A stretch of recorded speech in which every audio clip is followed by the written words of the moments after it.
a conversational 1 hour session. So feel free to drop your questions in the chat.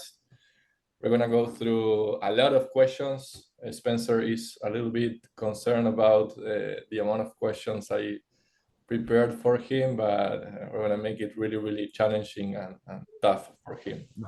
Don't do that to me. All right. Spencer, would you like to start with a quick intro of yourself, what you're currently doing, what type of companies you help? Maybe we can start off that way. Yeah, sure. Hey guys, as the audience joins, just a little background on me. I'm Spencer. I recently launched Growth Alliance, but I have been working in revenue operations and go-to-market for around 5 years now. I recently picked up like AI development as well as like really hardcore prompt engineering, probably for the last like year and a half. Learned most of it from LinkedIn, actually, just from following the right people like Marcos, David. I follow you guys for a while.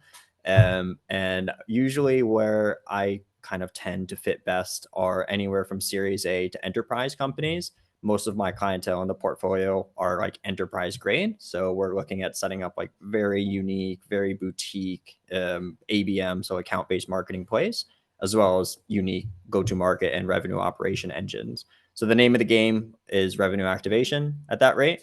So either your Series A, Series B, or your enterprise. I do serve mid-market, but most of the time they usually fall into one of these two categories. Awesome.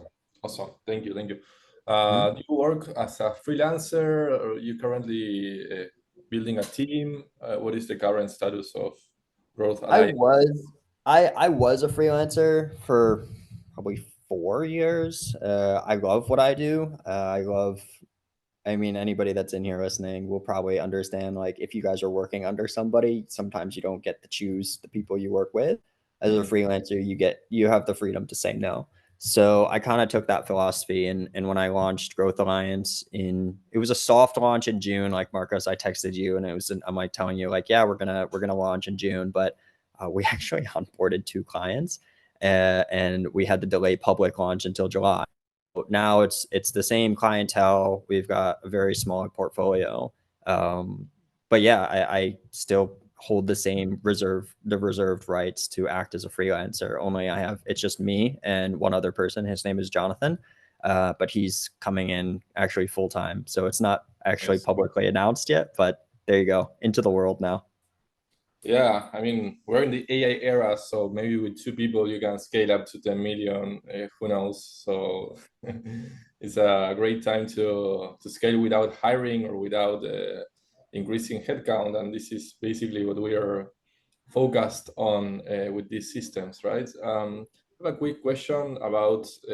I mean, you just mentioned that you deliver your services to Series A to enterprise clients, so how does your systems approach change as companies scale? That's like a very wide question to start off. I think systematically, right? When we start to understand that to scale, you have to have good systems. Like it doesn't matter what the system does. Like my philosophy is it's like you're going to get garbage in, garbage out either way. I talked about that on like a few other like webinars that I've done for some other people. The output is only as good as the input, right? So depends as the load scales. I would say the higher up in the market that you go on enterprise, you have multiple inputs, multiple outputs. So you have different stakeholders, you have marketing team, you have the sales team, you have the revenue operations team. Designing the system holistically is what I do. So as you scale up or scale down from the mid market, let's just say like an agency that's doing 10 mil, right? That could still be considered mid market. But if you're going up to a 2,000, 50,000 person organization, these different teams have to adopt with that whatever solution you create. It's a lot easier to see and it's a lot easier to pivot when you're just like at a startup or something like this. So when you start to discuss things like a Series A startup and you want to build an application and you just want to like get an MVP online, okay, like drop that MVP and then iterate really quickly. When you go up and you build the system at the enterprise level, like way above like the means of like a startup would, right? You have to move a little bit slower. You have to get buy-in from different people. So startups are actually well positioned to pivot a lot faster. But when I design the system, I design it in a modular way. So it depends on what the input is, what the output is, but it's not system dependent. Does that make any sense? 100%. Yeah.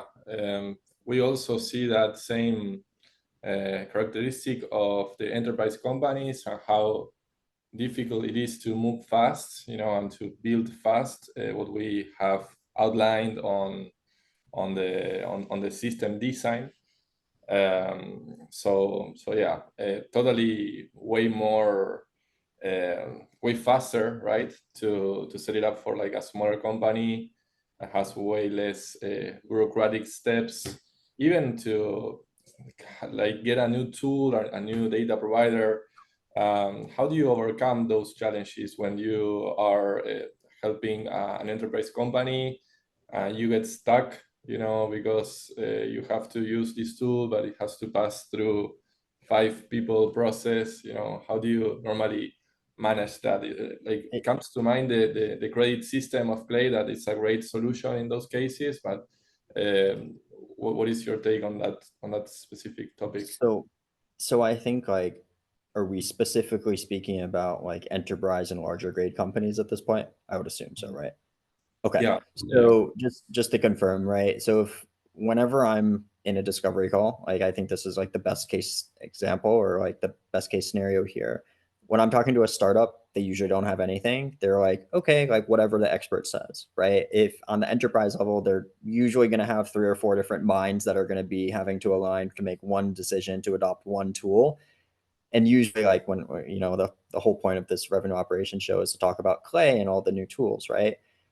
I ran into a problem a while back, probably like 3 or 4 months ago, when a lot of like these like larger teams are like, oh, we need to run it by privacy team or we need to run it by legal team.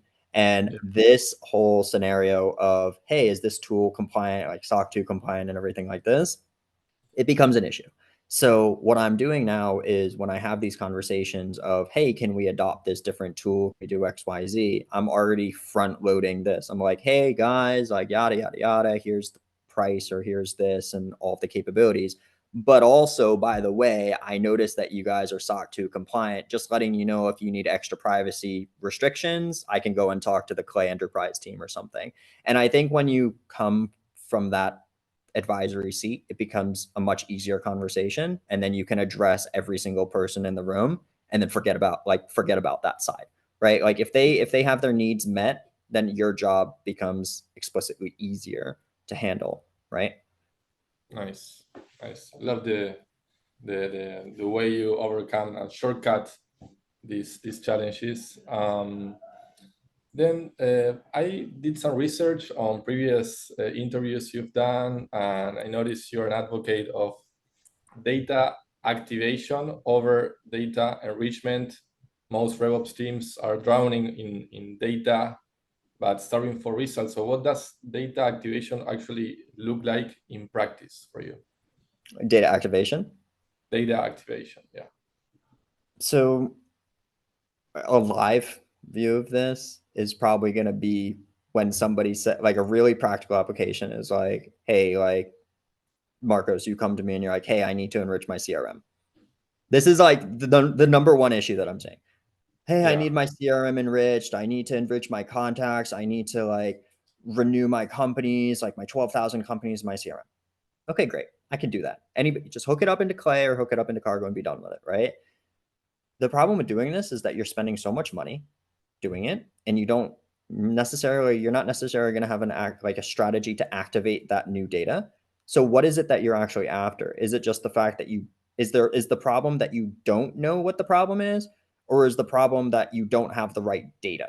Because if you don't know what the problem is, then you can't fix it. But if you have the right data, does that solve your problem? So I think like when I start to talk about like data activation, not just data enrichment, it comes down to the fundamental question: after you pay for this enrichment, once you spend the money to do X, how are you going to make it back on Y? Right? Like how I would do it is I go into Salesforce, I go into into HubSpot, and I say, you have a list of 12,000 accounts that you want to enrich. Why? And like I'm not going to make you guys spend money just to have enriched data, I think that's silly. How does that help you close deals? How does that help you activate that revenue? Because every single step that you take in a business, especially at that enterprise level, has to be tied back to revenue. And I think when me and you have that conversation to those other businesses, it becomes a lot easier to say, hey, you're actually not just paying for somebody to spend your money. They're actually thinking about how to make that money back. So don't enrich everything, right? Yeah, no, 100%. And also, I think that the conditional formula, for running each column and running in each row in particular is so important, especially in Clay, because it allows you to, filter out the not qualified or unqualified accounts and prospects, and we sort of need to have the same approach for the CRM records as well, right? Mm-hmm. Yeah. And that's like super important. Like if you approach it in the revenue activation way instead of just the data enrichment way, because it becomes a little bit more valuable, in my opinion. If you just want the data, fine, let's do it. But I think that you should be revenue focused, right? Yeah, 100%. 100%. Maybe I want to switch topics about the hot roll in the industry. You know that recently Clay announced the raise of their Series C, $100 million at a 3.2 billion valuation. So Clay sort of invented this go-to-market engineer role. What is where does the go-to-market engineer actually fit inside RevOps? Like, is this a replacement of any traditional RevOps role, or is something that you see is complementary? Definitely complementary. I think there's a huge misunderstanding of what a go-to-market engineer is, though, because Go for the hot take. I mean, I wrote a whole article about this, right? Like I wrote a whole thing about, I said like, what the fuck is a GTM engineer? You know, like I wrote a whole article on it, got picked up. The title of the article. Yeah, and I think there's a huge discrepancy between like, is it a replacement for revenue operations? No, I don't think so. But do I think that it's a really good addition to revenue operations? Yes, and I think it's a really good addition to RevOps in the aspect of you have somebody that is interdepartmental and can see more than just a revenue focused person. So you have somebody that sits in between sales, marketing, and revenue, and you don't just have somebody that's focused on the dashboards and stuff like this.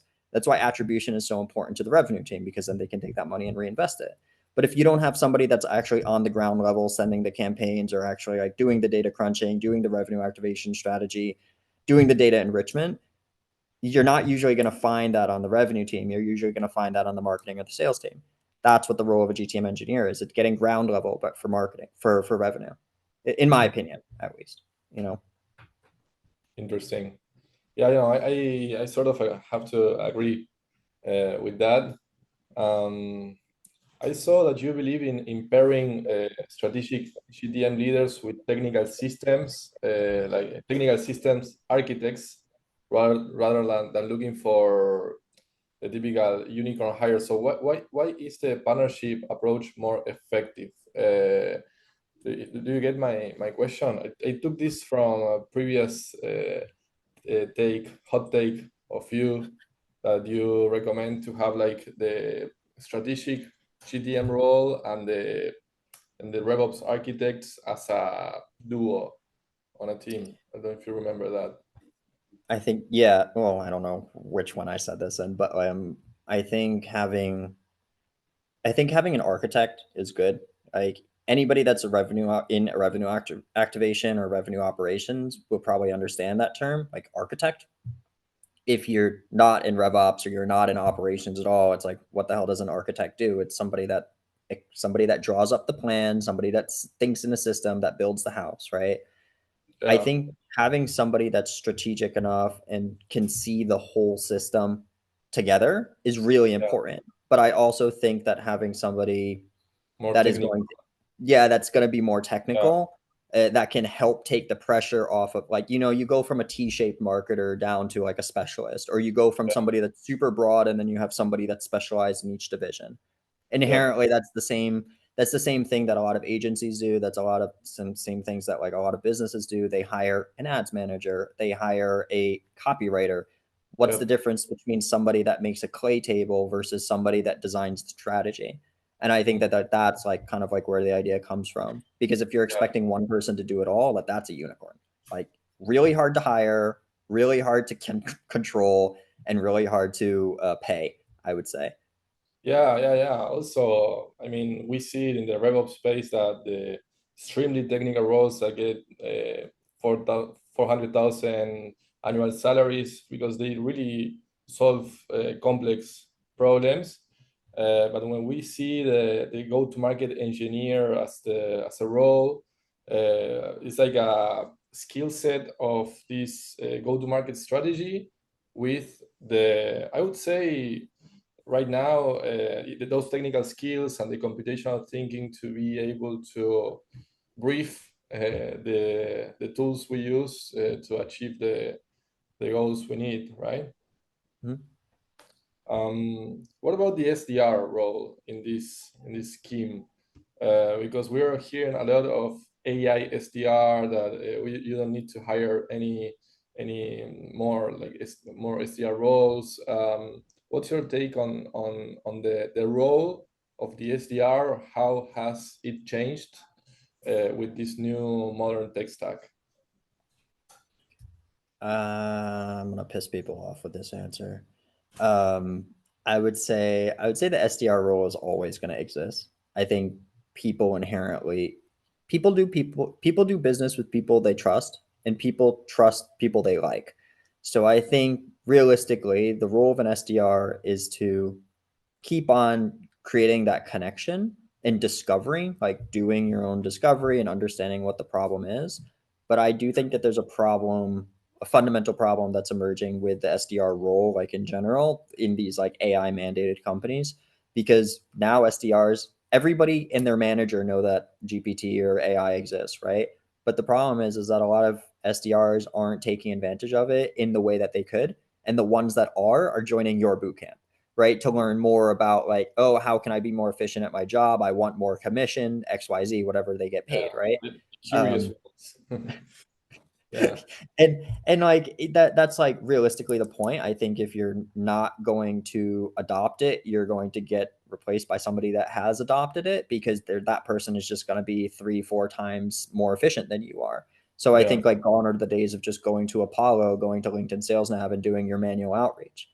Like you can do it like that. You could generate a list, generate a one-to-one message sequence, and be done with it. And then you have 6 more hours during your working day to take your sales calls. So like what manager wouldn't want that? And I think like that's the role of the SDR now. It's like you either adapt or you don't. And the name of the game is efficiency, and efficiency makes money, and people like money on both sides, right? That's the role of the SDR now, though, right? In my opinion. Yeah, I see that. I mean, and we're seeing it on the systems we implement, that right now we are able to take back all of those repetitive tasks from the SDR role, and also feed them with high impact selling actions. Like, hey, reach out to this guy because he engaged with our content, or reach out to. So here comes the signals questions. Can you share some examples of how buyer signal detection translated into actual pipeline for one of your clients? How are you approaching the signals opportunity that we see right now? So signals is this like really interesting thing, and I know that Sarah just dropped a question in the comments, so we'll get to that in a second. I would say on the example of like kind of like signal-based closing or signal-based outbound and like activation strategy, you have to make sure that you calibrate the signal to the buying intent strength. And I think like this is like a really big problem, is that Clay and like RB2B, like Adam Robinson, like kind of like debuted debuted our B2B, right? And he was the one that first revolutionized kind of like inbound and outbound. We all know this. But when you say like signals, like somebody visiting your website, yeah, that's a signal, but is it intent? Probably not. Is somebody commenting on your LinkedIn post 3 times every week? That's probably intent. Are they viewing your profile? How many times are they viewing your profile? Right? Yeah. What qualifies as intent? How many times does that signal have to happen for you to qualify that as being buyer intent? And I think like that's like, that's a really good example of like what we were able to do. Is a signal that I was able to implement was Series A, B, or C funding, and that person reaching out to the CFO at the target account that got funding to pitch a cloud spend optimization tool, right? There was no intent, but the signal was relevancy. It was timing. So if we can tie back the timing to a specific UVP or unique value proposition, and that timing and the UVP match up, great. It's a big signal, and you should probably jump on that. But if somebody's just visiting your website, I don't consider that intent. I mean, it is, but realistically, like somebody can view your website for 2 seconds. It's not intent. Like, in my opinion. But then you can measure like if they visited 5 times and they were at the pricing page, okay, then it's more intense than just one visit, right? So that's something. Exactly. And there are different tools that you can track that with, I'm just using our B2B as an example. Nice. Yeah, of course. It's interesting also how to monitor these signals, especially when there are multiple different signals coming from multiple different environments. For people that don't know, we're speaking about monitoring when a qualified prospect engage with your LinkedIn content, when they visit your website, when they visit your blog, when they there's so many different types of signals that you could set up. And then the challenge is how to automate the qualification of these people that is engaging with your inbound, right? What is your go-to in terms of the qualification process? This is not one of the questions I prepared, but I'm curious because I find it like a very crucial, like foundational step of any system. How you filter out the people that is engaging with your inbound. You can't say yes to everyone, and if you do, it's like you're just going to waste your time. That's like realistically kind of just the issue. Like there's only so many minutes and hours that an SDR can take like calls during the day. And if they want, like, for instance, like you have 8 1 hour, 16 30-minute calls a day, right? Like how many of those are going to end in nothing? Wouldn't you rather like spend your time doing something that has a higher likelihood to convert? Probably. Yeah. So like what is the opportunity cost of saying yes to everybody? So like the qualification criteria for an inbound versus an outbound should be relatively the same, in my opinion, right? Like we can, like, for instance, like I can route something through HubSpot. Let's say I'm sequencing through like Instantly, Smart Lead, InfoForge, whatever. The outbound, I'm already outbounding on a qualified list, right? Yep. Like I know the ICP, I know the persona, I know the geo, I know the demographic, and I know the angles, right? I can either do a signal-based outbound or not. Once they come into pipeline, like once they're interested, they're already, they've already booked that meeting. So they're already in pipeline. But if they're inbounding, there has to be the same qualification matrix that you would apply to an ICP target list for a campaign. And you would have to filter it down internally. Because if they don't match that qualification matrix, then you're just saying yes to everything, and it doesn't make really sense time-wise. So whatever qualification matrix that you're going to set up for outbound, you need to mimic that on the inbound side, but you should treat the inbound with much more importance, because if they pass the qualification, they're going to want more attention. They're more hot, basically. Yeah. And then the challenge is how we send out an automated, personalized message to them. So then the reply rate can get up to. I'm seeing here. Oh, never mind. I got a stat from a previous campaign you did, 66% open rates, but yeah. How about the personalization at scale? How do you balance the automation efficiency with like genuine personalization? What is your approach for that? How do you go? Actually, one of I'm not going to name him, but one of my teammates is actually in this recording call, and he's going to know exactly what we're talking about.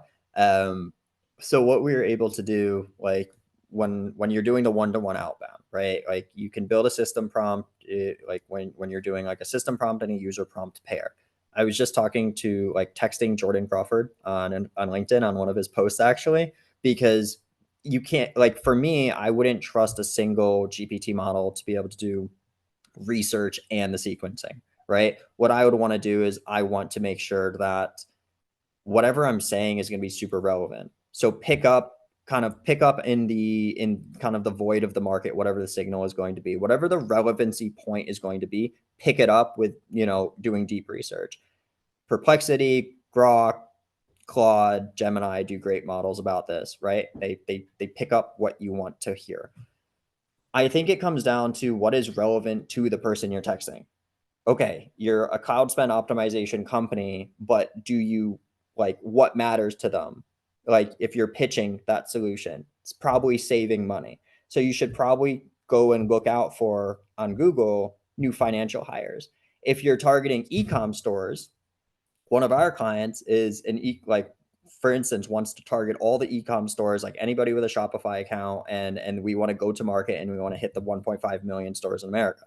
Out of that giant list, we only got 50,000 or so target accounts using the qualification matrix. When we're sending them a message, we actually ended up spending, I think we're on like iteration like F or G at this point, where we're going like A/B test on what resonates the most. It's like first we optimize the subject line, say like what resonates with the role. And then from there, we're going like, what is the body text? And in the body text, it's everything that we've picked up on them and done the research on before, saying like, hey, we noticed that you're going into North America. You guys have a store locator, XYZ. So again, it's making sure that it's more relevant than it is personalized. Mm-hmm. Personalization is just personalization and relevance. That's like the two. Yeah. But first comes relevance, right? And it's exactly a debate though, because we still struggle with deliverability as well, and how we keep control of the system, the sending systems. How to keep them sustainable over time, and that's where AI messages and AI personalized messages can help us to spin DAX full emails. I totally agree with what you say, that prioritizing relevance is key. Yeah. And you have to match the relevance to that target audience, actually. And that's super important. Like you can't if just imagine if I write you an email and if let's say your colleague read it, would it make sense to them? Like would it resonate with the person sitting next to you? If the answer is no, then you're probably writing a really good email because you're writing it really relevant, really personalized to that person. I see. If it affects everybody, if it talks to everybody, it's talking not to your audience. It's like a landing page. The landing page on a website usually talks to your direct audience, to a specific person, or a specific role, or a specific category. An email is no different. It's the first thing that somebody is going to see. Awesome. Right now with Clay, we have the ability to personalize, not even messages, but also, for example, lead magnets, which in my opinion is like a super important campaign asset, even like system, revenue acceleration systems asset. What is your approach for lead magnets? Have you explored generating hyper personalized lead magnets? Do you think that's like a sweet spot for this modern tech stack, or you think it's too much? Like as in like ads, like procedurally generated ads or landing pages? Could be like a personalized landing page. Right now, Clay integrated to Luma allow you to personalized landing pages. You could even generate personalized reports as long as the data, the input data that you need for that report is somewhere in the internet. So I don't know, just curious about how much you leverage the lead magnets, and if you have explored, personalizing the lead magnets at scale. Yes, not me personally. Most of my clients are referred in, but the clients that I'm managing now, again, can't say the name, but like one of them is getting like we're working on it. We've actually just shipped out a custom marketing plan for them. So like imagine like we're going to market with this offer and saying, hey, join a meeting, and at the end of the meeting, we can get you like a personalized marketing plan XYZ, right? Like all the information on their competitors is out there. And right, you can write the prompt to look at the domain of the person that you're emailing, and then from there say to them like, hey, we actually have this document for you, join a meeting, we can give it to you as a lead magnet, right?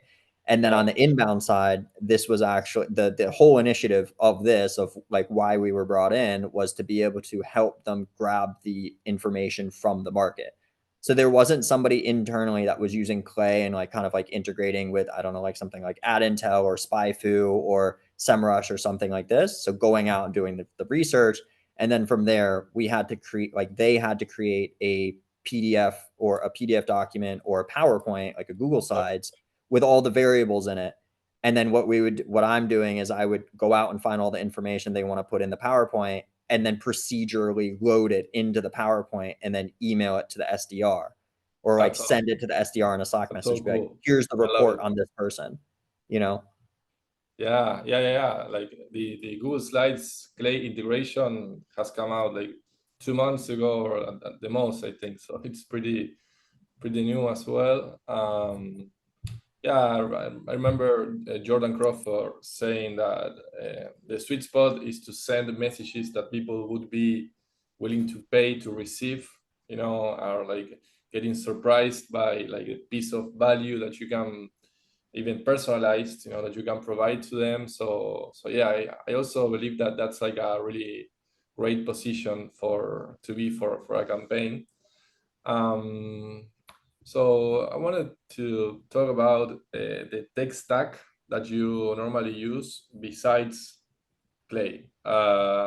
First of all, do you think Clay is a mandatory tool for any RevOps team, or you think not always? That's the first question.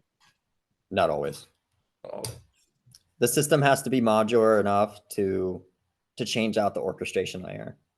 Clay is just an it's just a really great orchestration layer, but believe me, it has problems. And like when you're starting to go enterprise and they have thousands and tens of thousands of accounts, or 47,000 contacts that are unmarked in their CRM, or 423,000 contacts in their CRM, it's just not the right solution. You have to go somewhere else for that, basically.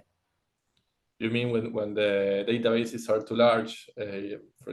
Most startups have very large total addressable markets, and I bet CRM databases as well. So what happens if a startup has, like, I don't know, as you mentioned, like 300,000 records in their CRM to activate? Like, what would you do if it's not orchestrating with Clay?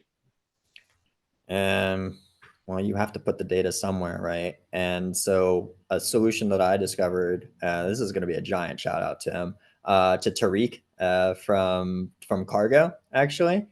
So we've been experimenting internally with Cargo for at least like probably a few months now. And for one deduplication table, like let's just say like somebody comes, they need to deduplicate their Salesforce instance, and let's say they have like 400,000 contacts in there, just for as an example. We were able to set it up in about 45 minutes. 45 minutes, like we could import all of the information in, manipulate it, rewrite all the fields using custom IDs, enrich it, and then push it back to the Salesforce instance. So you did that with Cargo, you said? We did it with Cargo. Yeah. And like Clay, you error out at 50,000 rows.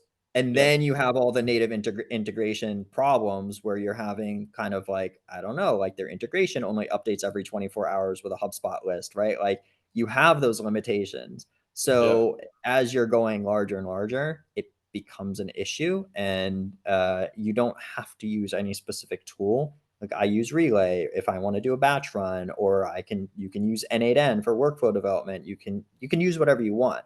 Yeah. Just depends on the size of the data, because it has to go somewhere. And if it's not somewhere, then you can't use it.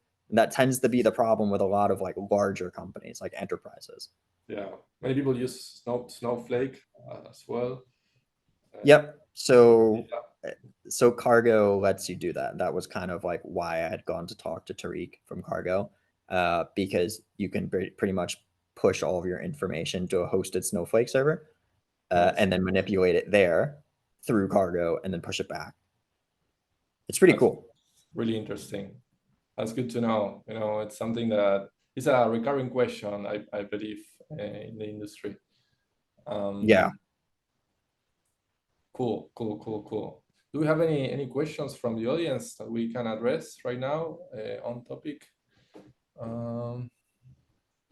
Okay, the chat has been going on.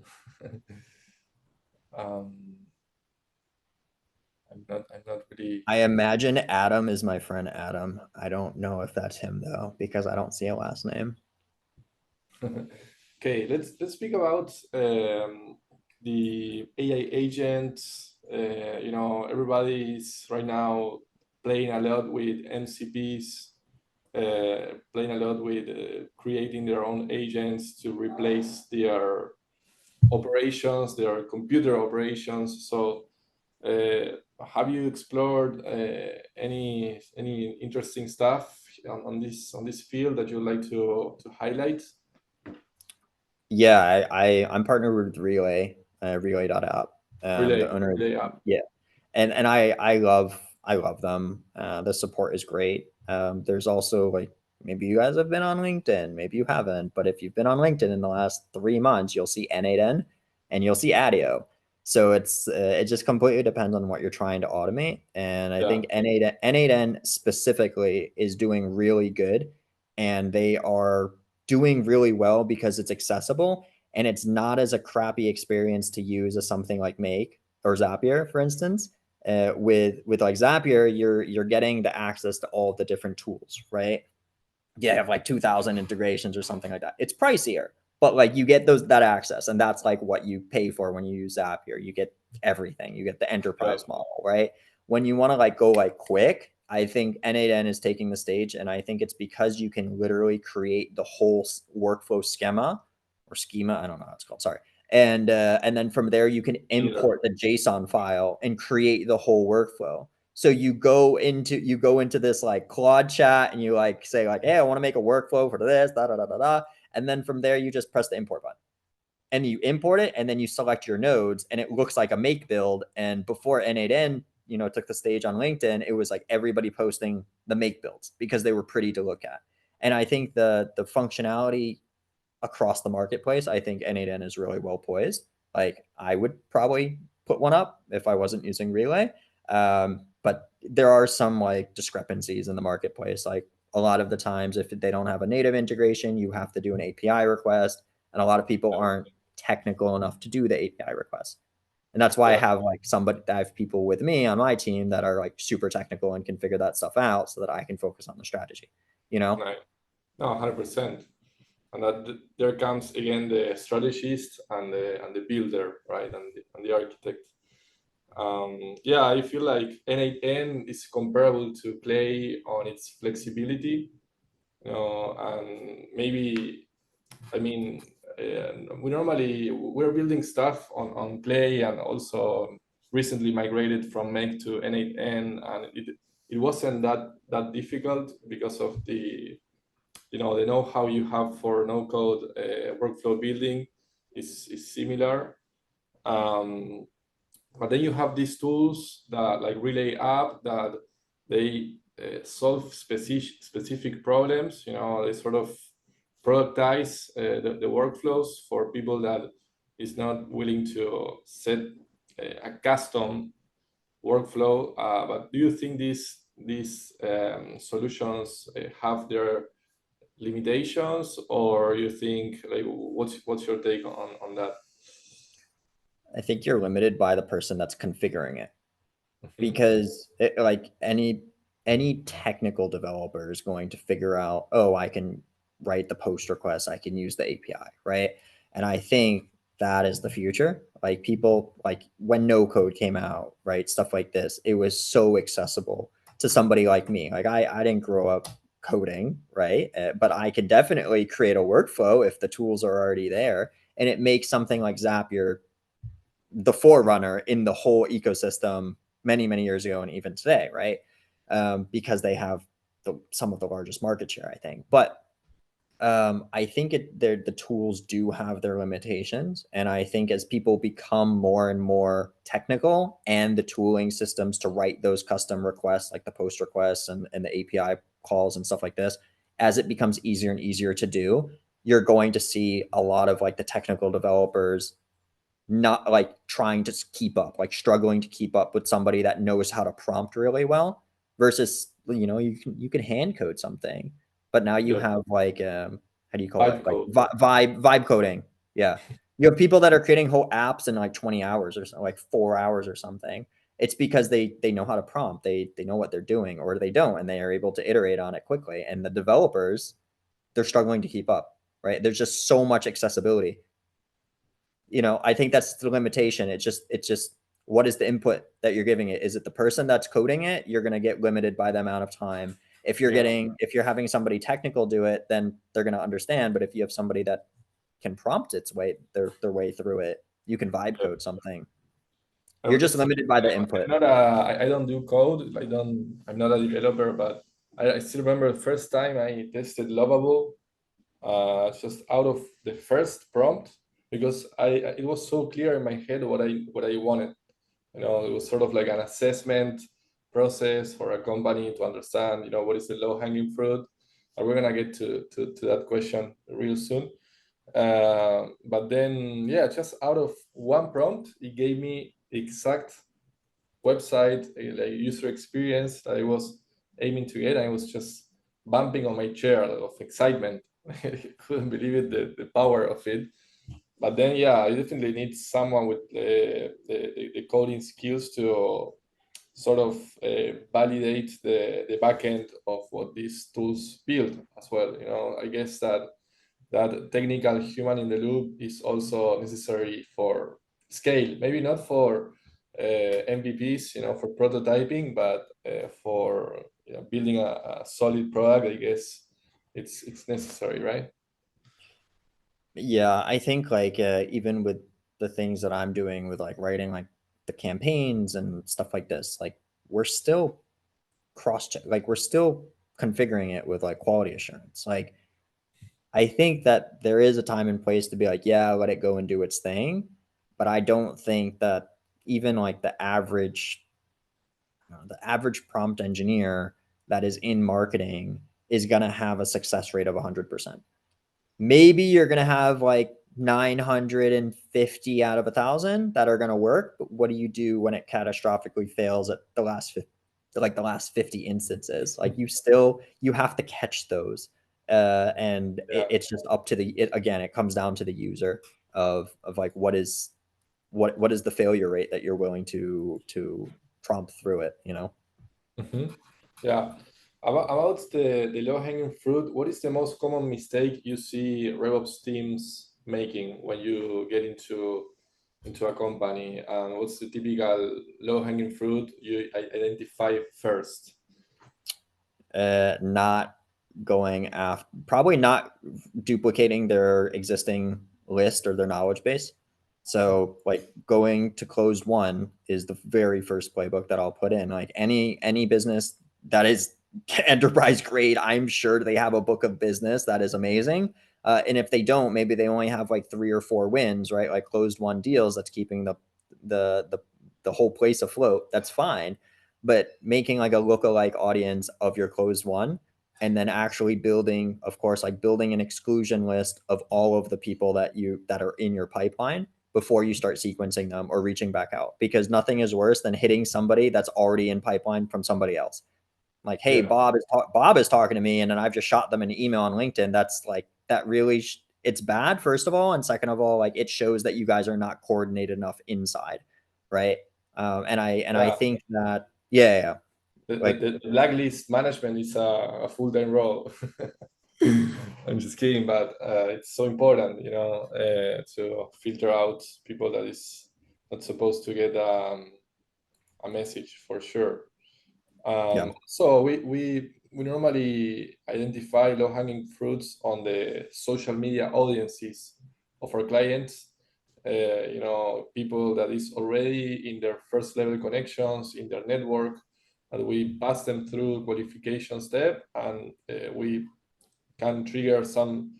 I wouldn't automate that much for those, but at least we can send some high impacts or high selling actions to reps to reach out or re-engage as well. About re-engagement, what is the way you approach re-engaging with qualified leads that probably you make these lists, or you have this, maybe you have records from the CRM, you qualify them, you reach out to them, and they replied at 10%. What do we do with those 90% that didn't reply? How do you reprocess them? How do you manage them? Are they in pipeline yet or no? No, not yet. Okay, so if they're not in pipeline, then hit them again in, I don't know, 90 or 180 days. But if they're already, like, let's say they have, like, if they're in pipeline already, and they, let's say they're already in your CRM instance, and let's assume again that the scenario is we've reached out to them, they said that they were interested, but they didn't commit to a meeting or a follow up or something like this. It's dead. Like, the pipeline is like, it's dead. Like, this is like what you're going to hear is like, oh, the pipeline is dead, or these contacts are dead inside this. They're not dead. You just didn't revive them. So I think the reactivation strategy with just cold outbound is make sure that you're not prospecting the same group of people for at least 90 to 180 days, depending on what your, like, your accounts are. People will get notification fatigue, whatever. Yeah. If you're going to hit the same account, meaning the same company, what you can do is you can target the founder, the C-level, and like a VP one time. And then you can go back and either hit those people again with another message. Maybe you guys have developed something new you want to share. You want to wait until there's a market circumstance to reach back out. But if you're going to do it automatically, what you can do is add a CRM field, and it said like last contacted, last enrichment date, last company information update. And then from there, you can add them to an active list inside of HubSpot or Salesforce saying, hey, this person, it's been 90 or 180 days since we've last contacted them and since we've last emailed them. Let's go and do individual research on them and then reach out to them again and not mention X, or we can even mention our prior communication. You can do all of that. You create a HubSpot list. It's an active list. Set the field as has been more than 90 days, has not have this, does have this, whatever. Then from there, you just outbound them. If they're already in the pipeline, then you can go ahead and you can do the same thing, or you can go from one person and you can use something like the swarm to be able to map the connections of that person. So you can say like, hey, Marcos, you're in my pipeline, but I want to go talk to David because I'm more interested in your account. I'm not interested in you. I'm interested in the account of doing business with, this company. And let's say, Marcos, you haven't responded in 90 days. So I want to go and email you, but I also want to use the swarm to see, hey, I'm going to go talk to David. And then I'm going to hit both of you guys. I never used it yet. And my next question is, what is the most creative AI use case you've implemented that actually moved the needle for revenue? I think that the swarm it's a pretty cool one. I would say the most creative.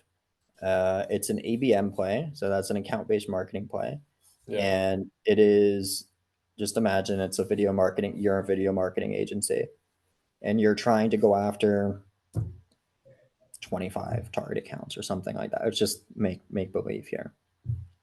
and you are most interested in pitching video marketing services, right? That's make it that's visual. what, yeah, that's what you do. Like, you got to make it visual. You know, that's what's sticking in the ecosystem now, right? And you want to go after these target list of accounts, or you want to qualify these accounts that are having as many ads as that are either video or not video. It's either 50% or more of your ads are video, or they're not, or most of them are carousels, or most of your ads are going to be, I don't know, static, text-based, carousels, whatever. There's two different use cases there, right? There's the use case of your marketing agency, your video marketing agency, and you need to get clients to do more video versus take over their video management. So if you have 80% of your ads are video, imagine being able to, you know, lower the cost as a video marketing agency. There's your pitch. If you're not doing video yet, your angle is video marketing is actually converting higher. Here's the pitch. Boom, right? So understanding the flow of kind of looking at, like, for instance, I'm going to name drop a few different tools here, but looking in Clay, looking at the inclusion list of the active accounts that you're targeting with account-based marketing, right? Looking at that list, or doing even your outbound, looking up the domain of the person that you're going to target, and then using something like Ad Intel or SpyFu to, like, these are tools that can look up the ads and the ad intelligence and everything like this. Look up what percentage of those ads are going to be like video ads or not. Crunch that raw data, like using an AI prompt, like I've written it already. It just like looks, hey, there's like 313 different ads, and like there's, out of those are going to be like 296 of them are going to be video. Like, the type of the content is going to be video, and you can see how many ads are, you know, what type of ad distribution they're running. From there, you can take this content that's been parsed out in a summary and feed it into something like Octave. Octave is by Zach Vitterborg. Awesome guy, awesome tool. Helps you write one-to-one messages at scale. Parse that in, like parse the ad information in as additional runtime context. Reach out to the person that you want to reach out to, like your growth director of marketing or your marketing manager, and then one-to-one him on that side. But then use the swarm to say, hey, actually, I'm interested in the account of this account, right? Reach out to that person plus other people at that company that your company is, that knows other people. So the swarm data is able to connect your company with a target company and then look up the bridges in between. So now you're doing one-to-one messaging at scale, plus you're using your network to map to their network, and you can go around. So you basically have one-to-one, and then you have the network effect that's going around this. So of course, like, this is great. You can mention something that's super relevant, and then you can reach out to people at scale.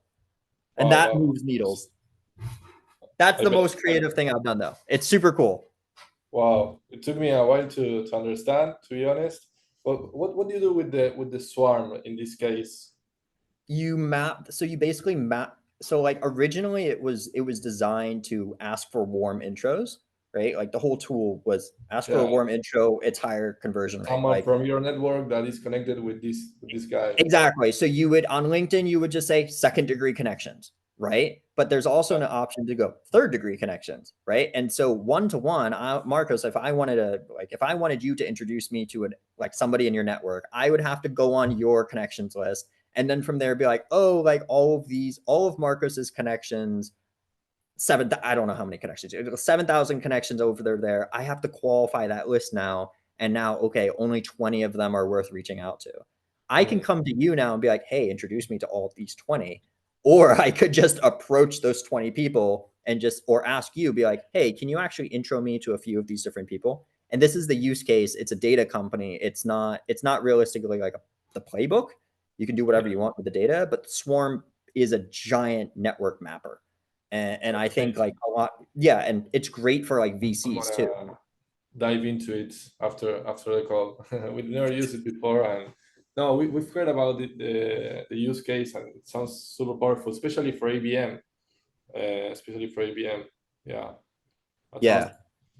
It's really helpful, I would say, like if you're like a larger business, if you're running account-based marketing, or you're actually like in a portfolio, like if you're trying to get investors or something like this, then you can map the connections of all of the investors or the VC. This is where the strongest use cases I'm seeing for it. Nice. Yeah, it makes total sense. All right, we have our own time. If you have any a quick question, we can address it.